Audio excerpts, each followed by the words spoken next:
مشہور Pakistani YouTuber Recep but ایک بار پھر خبروں کی زینت۔ حالیہ ذاتی اور قانونی معاملات کے بعد اب ایک نیا سوشل میڈیا واقعہ تیزی سے توجہ کا مرکز بن گیا۔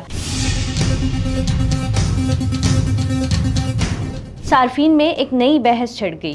فیشن اور لائف سٹائل انفلوئنسر لاریب ملک نے دعویٰ کیا ہے کہ رجب بٹ نے انہیں انسٹاگرام پر میسج کیا اور خود کو ان کا مدح ظاہر کیا۔ لاریب نے نہ صرف اس پیغام کو نظر انداز کیا بلکہ فوری طور پر انہیں بلاک بھی کر دیا اور اس واقعے کے اسکرین شاٹ سوشل میڈیا پر شیئر کر دیے۔ انہوں نے کہا کہ وہ کوئن بیہیویئر اپناتے ہوئے کسی تنازع میں پڑنے کے بجائے سیدھا ایکشن لینا بہتر سمجھتی ہیں۔ اس کے بعد یہ معاملہ تیزی سے وائرل ہو گیا، جہاں صارفین کی بڑی تعداد نے لاریب کے فیصلے کو سراہا۔ کسی نے لکھا، اس لیے ہم آپ کو فالو کرتے ہیں، آپ نے درست قدم اٹھایا، جبکہ ایک اور صارف نے کہا کہ رجب کو آپ نے اچھی طرح جواب دیا۔ یہ معاملہ اب انٹرنیٹ پہ خوب زیر بحث ہے۔ دوسری جانب رجب بٹ کی طرف سے تاحال اس معاملے پر کوئی رد عمل سامنے نہیں آیا۔ مزید خبروں اور اپڈیٹس کے لیے وزٹ کیجیے vnews.pk۔